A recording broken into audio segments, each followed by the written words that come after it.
हरे कृष्णा दोस्तों, आज आपके साथ शेयर करने वाली हूँ अमावस्या की सभी पौराणिक कथाएं। गरुड़ पुराण के अनुसार श्राद्ध पक्ष या फिर प्रत्येक महीने की अमावस्या तिथि पर पितरों को अवश्य ही स्मरण करना चाहिए और पितरों के निमित्त तर्पण, श्राद्ध, पिंडदान आदि कार्य करना चाहिए। इस दिन अपनी सामर्थ्य के अनुसार दान देने के अलावा कथा श्रवण का महत्व और पितरों की शांति के लिए इस दिन भगवत गीता के 7वें अध्याय का पाठ करना चाहिए, जो आज के इस वीडियो में हम आपको सुनाने जा रहे हैं। मार्गशीर्ष अमावस्या के दिन सुनी जाने वाली सभी कथाएं प्राचीन समय की बात है। तुंगभद्रा नदी के किनारे अनुपम नामक एक नगर था। आत्मदेव नामक एक ब्राह्मण रहते थे। उनकी पत्नी का नाम था धुंधली। आत्मदेव को सबसे बड़ा दुख यह था कि उनकी कोई संतान नहीं थी। इससे वे हमेशा चिंतित रहते थे। एक दिन दुखी होकर वे वन में चले गए। वहां पर उन्होंने एक सन्यासी महात्मा के दर्शन किए। आत्मदेव ने सन्यासी के सामने अपना दुख निवेदित किया और कहा, हे महात्मन, मैं बहुत दुखी हूँ। मेरी कोई संतान नहीं है। सन्यासी ने ध्यान लगाकर देखा और फिर बताया कि भाग्य की प्रबलता और विधाता के लिखे लेख के चलते 7 जन्मों तक आपको संतान की प्राप्ति का योग नहीं है। अगले 7 जन्मों में भी संतान ना होने का संकेत करते हुए सन्यासी ने आत्मदेव ब्राह्मण से कहा कि वे संतान मुंह छोड़ दें। लेकिन आत्मदेव ने उन सन्यासी से आग्रह किया कि कोई ऐसा उपाय बताएं जिससे उन्हें संतान की प्राप्ति हो सके। तब उनसे आग्रह को देखते हुए सन्यासी महात्मा ने आत्मदेव ब्राह्मण को एक फल प्रदान किया और कहा कि इसे अपनी पत्नी को खिला दें और उसे नियम पूर्वक रहने को कहें तो निश्चित रूप से संतान की प्राप्ति होगी। आत्मदेव ब्राह्मण ने घर लौटकर वह फल अपनी पत्नी धुंधली को दे दिया और सन्यासी की बात बताते हुए उससे कहा कि वह श्रद्धा पूर्वक फल खा ले तो अवश्य ही संतान होगी। धुंधली ने अपने पति से फल तो ले लिया, लेकिन वह दुविधा में पड़ गई कि इसे खाए या ना खाए। उसके मन में अनेक कुतर्क आने लगे और आखिरकार उसने उस फल को नहीं खाया और अपनी बहन की सलाह से चुपचाप उस फल को गाय को खिला दिया। धुंधली की बहन उस समय गर्भवती थी। उसने धुंधली के साथ योजना बनाई।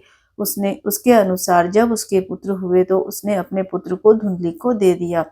आत्मदेव ब्राह्मण दोनों बहनों की इस योजना से पूरी तरह से अनजान थे, इसलिए उन्होंने उस पुत्र को अपना पुत्र ही मान लिया और धुंधली ने अपने पुत्र का नाम धुंधकारी रखा। और सन्यासी का दिया हुआ फल खाने के कारण उधर गौ से भी एक सुंदर मनुष्य के आकार का बच्चा पैदा हुआ। इसे आत्मदेव अति प्रसन्न हुए और उन्होंने उस गौ से उत्पन्न पुत्र का नाम गौकर्ण रखा, क्योंकि शिशु के कान गाय की तरह थे। समय बीतने पर वे दोनों पुत्र साथ साथ बड़े हुए। धुंधकारी अति दुष्ट निकला और गोकर्ण अत्यंत ज्ञानी। आत्मदेव धुंधकारी के उत्पातों से अत्यंत दुखी रहने लगे और एक दिन ज्ञानी गोकर्ण के उपदेश से वह घर छोड़कर वन में चले गए और वहां भागवत आराधना में उन्होंने भगवान को प्राप्त कर लिया।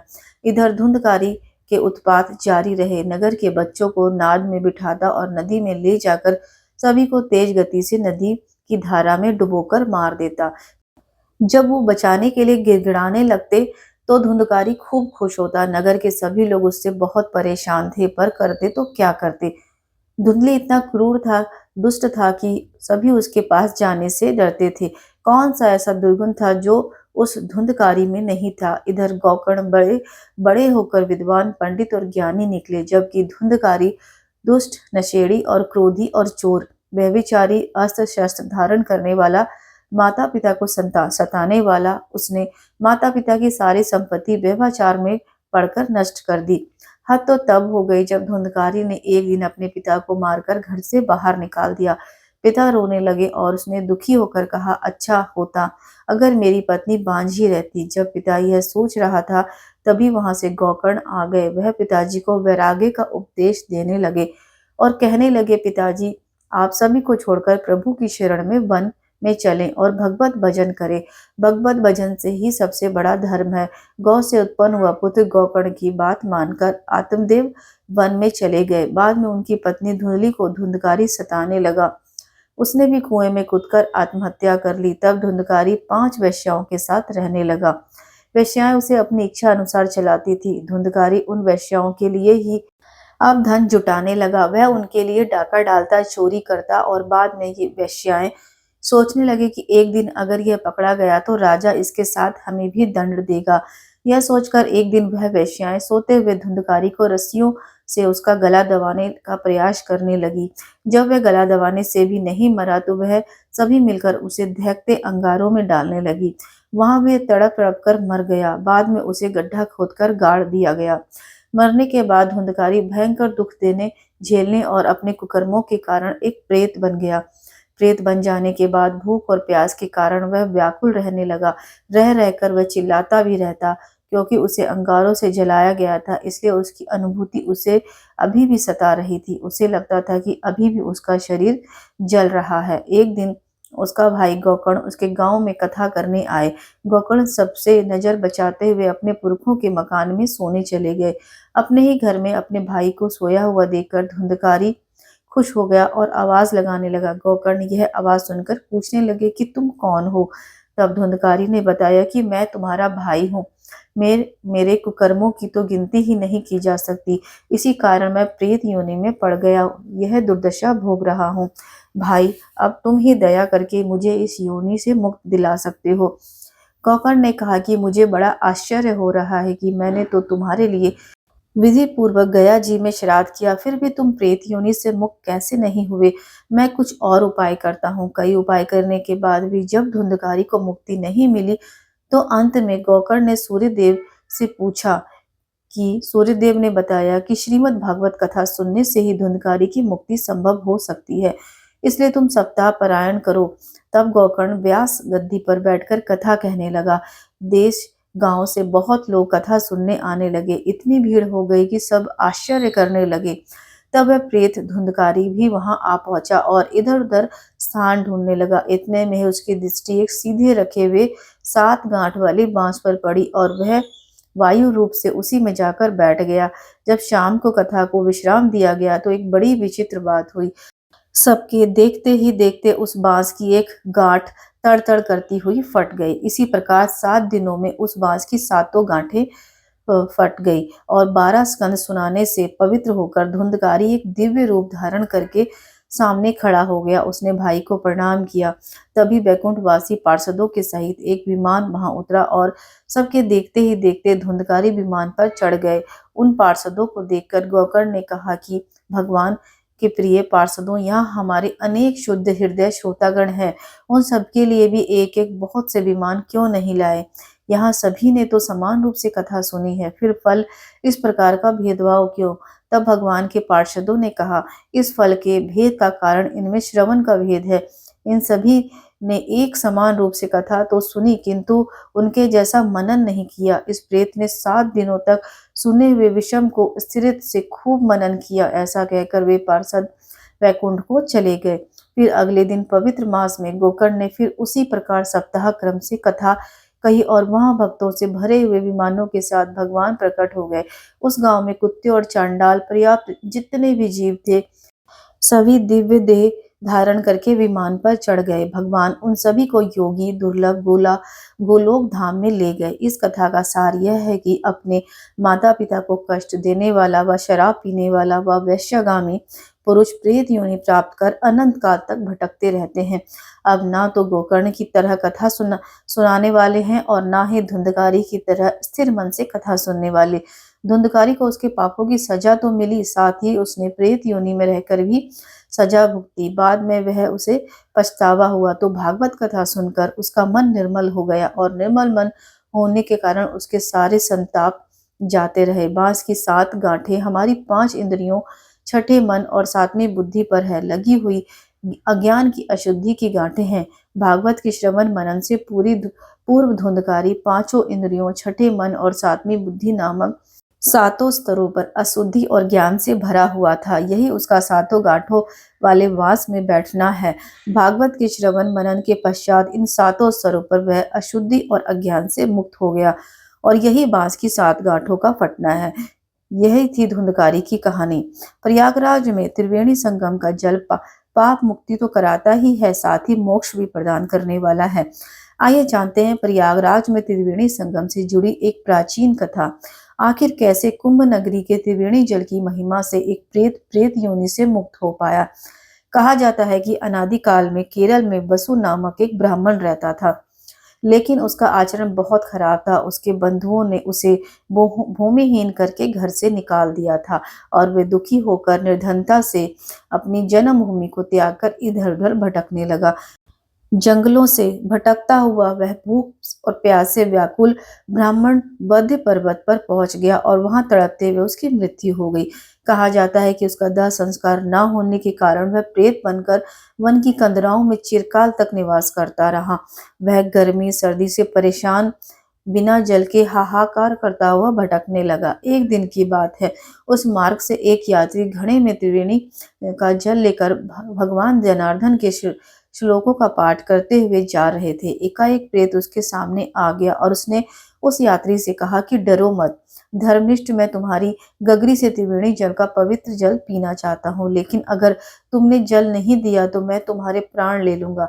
प्रेत के वचन सुनकर वह पथिक बोला, नील वर्ण भयंकर चंचल नेत्र वाले तुम हो कौन और तुम्हारा शरीर मांस रहित क्यों है? इस पर प्रेत ने उसे बताया कि मैं लोभी मलिन व्यभिचारी क्रिया रहित ब्राह्मण था। पूर्व जन्मों के ऐसे कर्मों के कारण मेरी यह दुर्दशा हुई है। तब पथिक ने उस प्रेत को जल दे दिया। प्रेत ने जल पिया और उसी क्षण वह प्रेत योनि से मुक्त होकर दिव्य देहधारी हो गया। उस दिव्य देहधारी पुरुष ने कहा, हे पथिक, त्रिवेणी के जल की महिमा का वर्णन कोई नहीं कर सकता। इसे तो स्वयं महादेव अपने मस्तक पर धारण करते हैं। कहते हैं जो अचित शक्ति वाला अनेकों आशीर्वाद व पिशाच प्रेत योनि से मुक्त होकर स्वर्ग लोक को चला गया। इस प्रकार प्रयाग के महात्म को जानकर महाकुंभ में माघ मास में त्रिवेणी के जल से आचमन से पाप तो दूर होते ही हैं, पिशाच योनि से भी मुक्ति मिलती है। ज्योतिष विज्ञान की दृष्टि से उज्जैनी अर्थात उज्जैनी नगरी का अपना विशिष्ट स्थान है और श्राद्ध पक्ष में उज्जैन में स्थापित शिवलिंग श्री पिशाच मुक्तेश्वर महादेव का विशेष महत्व है।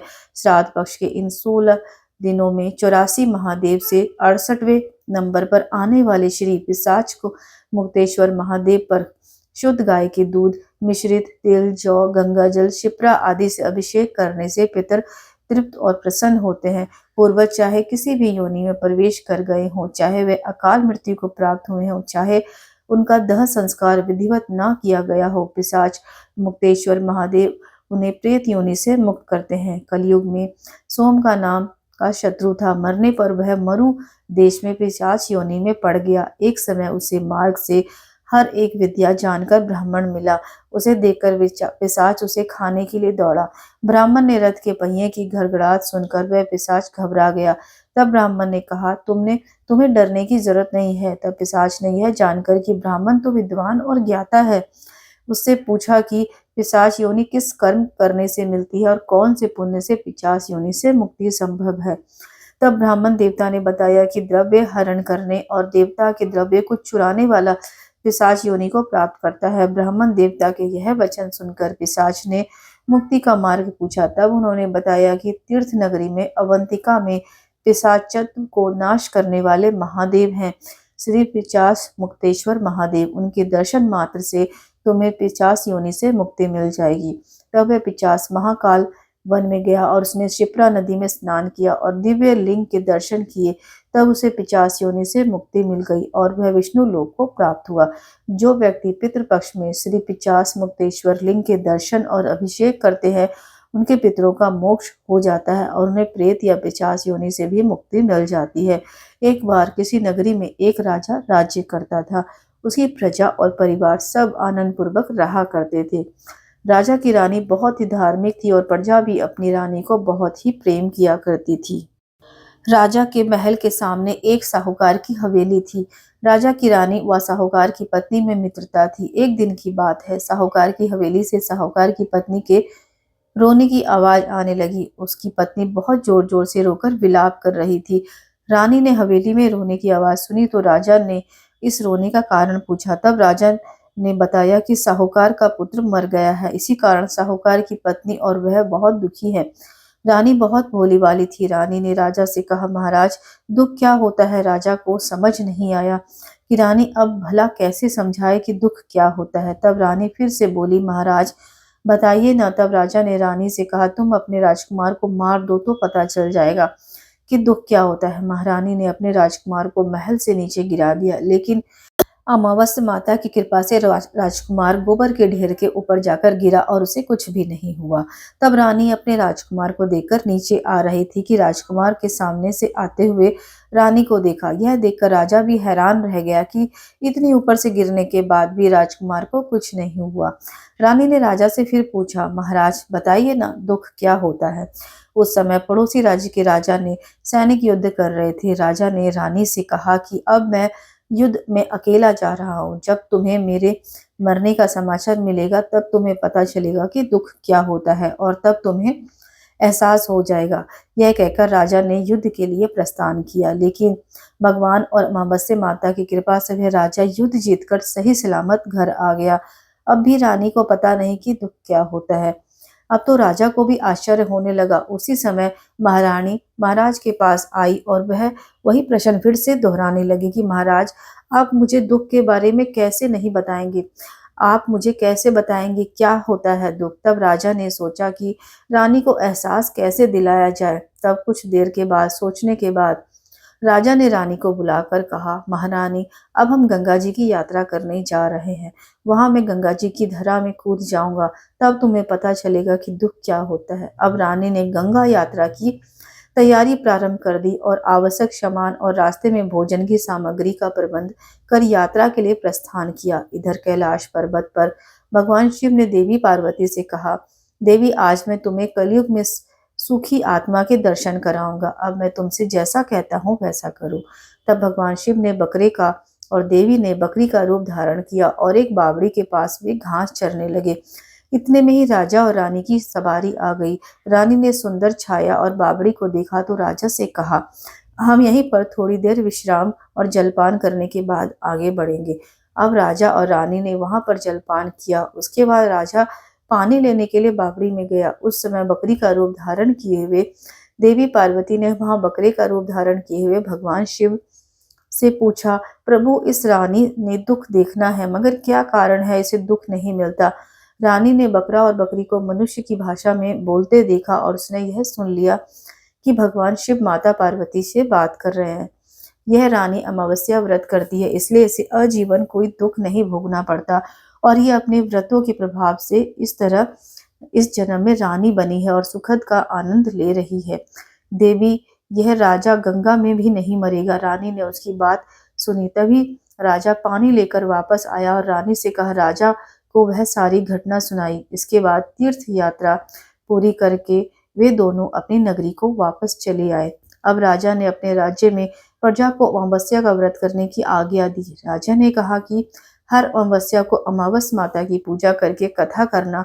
जिस शुक्रवार को अमावस्या पड़े उसी दिन से व्रत प्रारंभ करे और 21 अमावस्या तक व्रत पालन करे और पहली 5 अमावस्या को गेहूं लाल वस्त्र का दान करे। उसकी अगली 5 अमावस्या से मूंग, उसके बाद अगली 5 अमावस्या को चना, बाद में अगली 5 अमावस्या को मक्का और 21वीं अमावस्या को चावल का दान करें। दान में जैसा रंग अन्य का हो वैसा ही रंग कपड़ा भी दान दें और कपड़े के साथ साथ दक्षिणा भी दान करें। व्रत के दिन गाय को हरा चारा और ब्राह्मण को भोजन और दक्षिणा दें।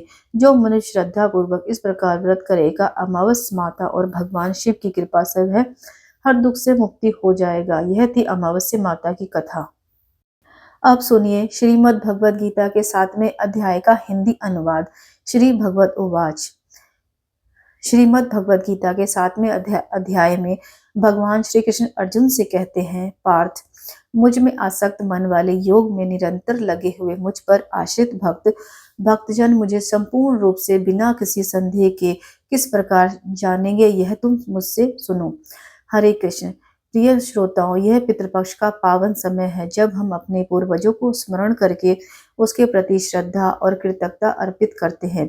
शास्त्रों में कहा गया है कि यदि पूरे पितृपक्ष में प्रतिदिन श्रीमद् भगवद गीता के 7वें अध्याय का पाठ या श्रवण किया जाए और उस पुण्य को पितरों को समर्पित कर दिया जाए तो उन्हें मोक्ष की प्राप्ति होती है और उनके लिए सद्गति के द्वार खुल जाते हैं। आज हम सबको यह महान अवसर प्राप्त हुआ है कि हम बड़े ही भाव और श्रद्धा के साथ भगवान श्री कृष्ण का ध्यान करते हुए भगवत गीता के उसी सप्तम अध्याय को श्रवण करेंगे, जिसे स्वयं भगवान ने कुरुक्षेत्र के रणभूमि में अर्जुन को सुनाया था। केवल इतना ही नहीं, एक बार माता पार्वती ने भी भगवान शिव से यही प्रश्न किया था कि पितरों की मुक्ति किस प्रकार मिल सकती है। तब महादेव जी ने देवी पार्वती से गहन रहस्य में वर्णन करते हुए यही उपदेश दिया था कि भगवत गीता का श्रवण और पाठ पितरों को परम गति प्रदान करता है। तो आइए आज इस दिव्य अवसर पर हम भी सब मिलकर भगवान श्री कृष्ण और शिव जी के इन वचनों को स्मरण करते हुए भगवत गीता के सप्तम अध्याय का पाठ सुने और अपने पितरों के से प्रार्थना करें कि पूज्य पितरों, आप ही हमारे जीवन की जड़ हैं।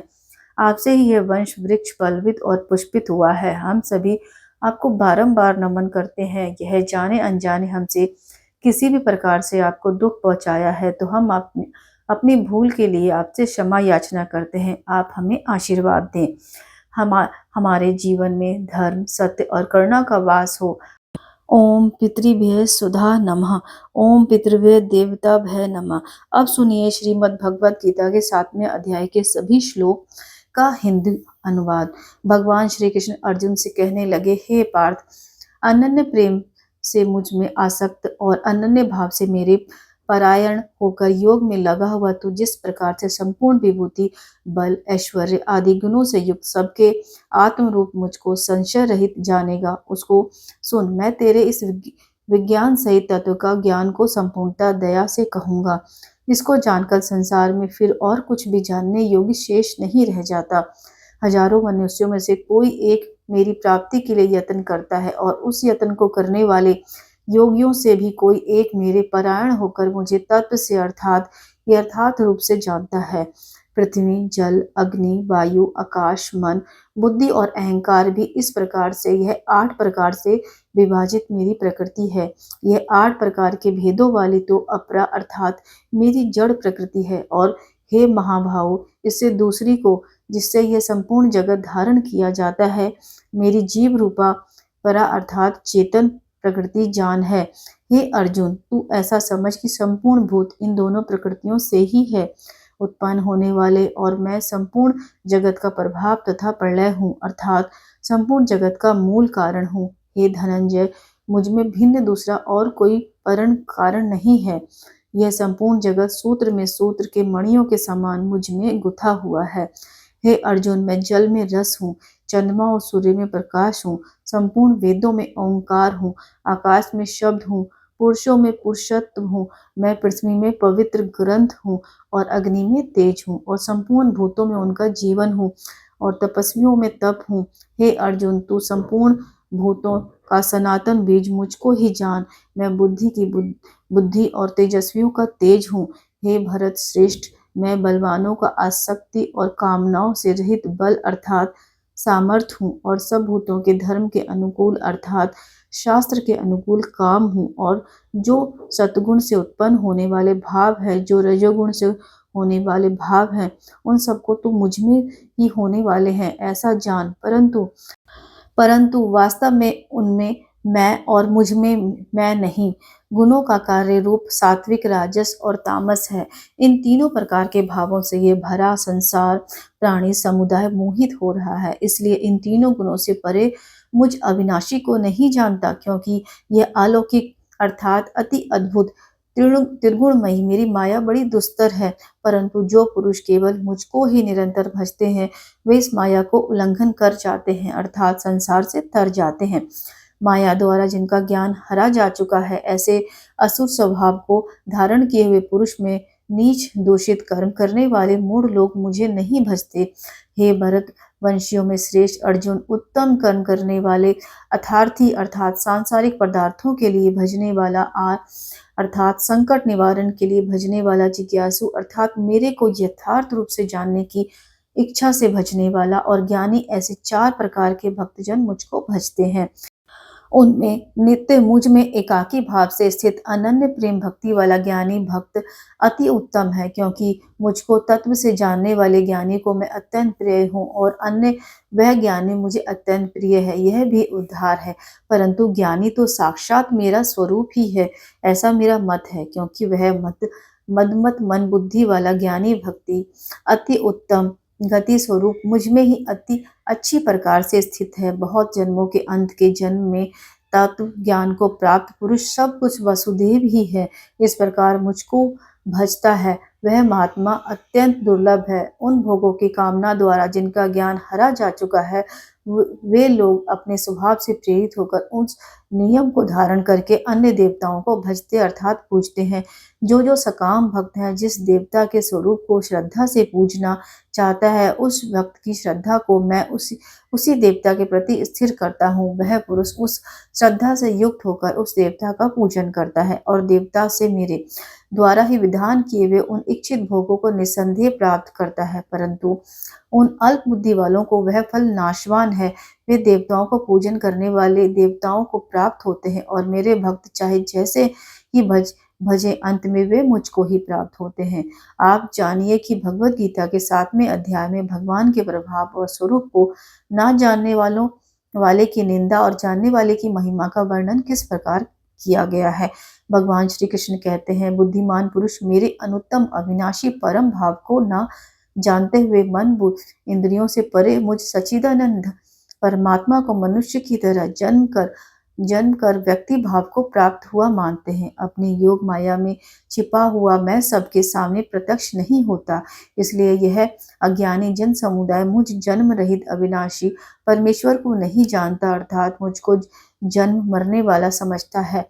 हे अर्जुन, पूर्व में व्यतीत हुए और वर्तमान में स्थित तथा आगे होने वाले सब भूतों को मैं जानता हूँ, परंतु मुझको कोई भी श्रद्धा भक्ति रहित पुरुष नहीं जान सकता।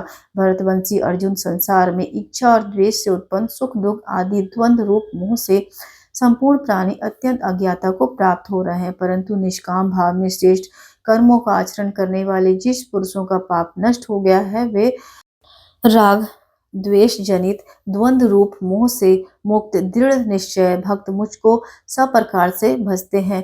जो मेरे शरण होकर जरा और मरण से छूटने के लिए यत्न करते हैं, वे पुरुष उस ब्राह्मण को संपूर्ण अध्यात्म को संपूर्ण क्रम को जानते हैं।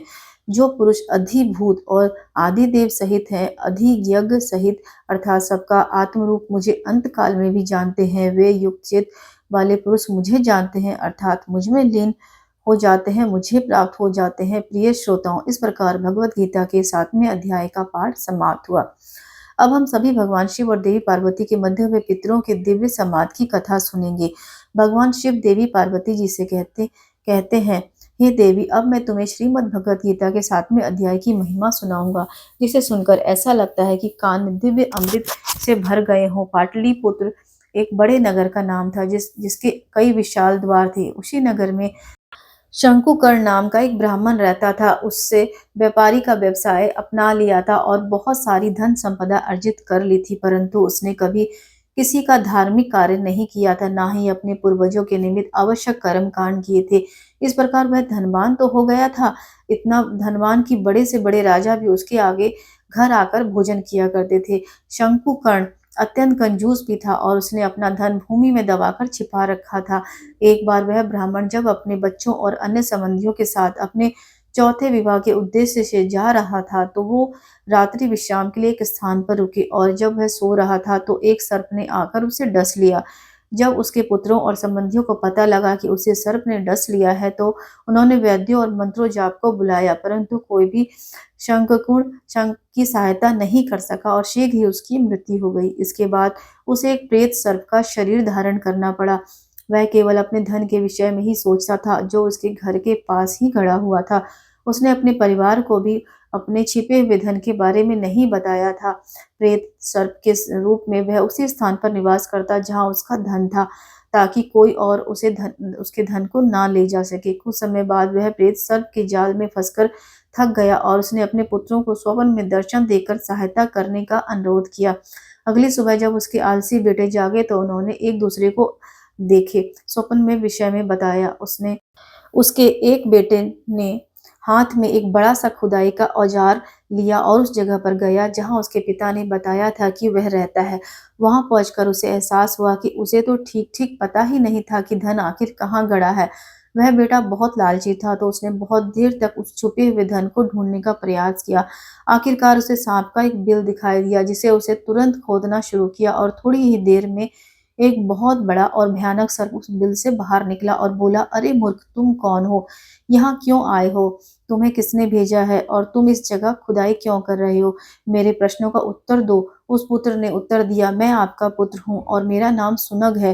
कल रात मैंने स्वप्न में देखा है कि इस स्थान पर गुप्त खजाना गड़ा हुआ है और मैं उसी को लेने आया हूँ। अपने पुत्र की बात सुनकर वह सर्प हंसने लगा और बोला, यदि तुम मेरे पुत्र हो तो मुझे इस नर की स्थिति से मुक्त कराने के लिए अवश्य अनुष्ठान करोगे, क्यों नहीं कर रहे? पिछले जन्म में लोभ के कारण मुझे यह शरीर प्राप्त हुआ है, अब तुम भी उसी राह पर चल रहे हो। अब तब पुत्र ने पूछा, हे पिताजी, कृपा मुझे बताइए कि आप इस नरक स्थिति में कैसे मुक्त हो सकते हो? प्रेत सर्प ने कहा कि किसी भी प्रकार के दान, तपस्या या यज्ञ से नहीं, बल्कि केवल भगवत गीता के 7वें अध्याय के पाठ से ही मेरी जन्म मृत्यु के चक्र से मुक्ति हो सकूंगा। हे पुत्र, कृपा श्राद्ध कर्म करो। उस दिन किसी ऐसे ब्राह्मण को बुलाओ जो भगवत गीता के 7वें अध्याय का पाठ करने का अभ्यासी हो और उसे उत्तम भोजन कराओ। इसके पश्चात सुनग ने अपने भाई के साथ मिलकर अपने पिता की आज्ञा का पालन किया और जब ब्राह्मण श्रीमद् भगवत गीता के 7वें अध्याय का पाठ कर रहे थे, तब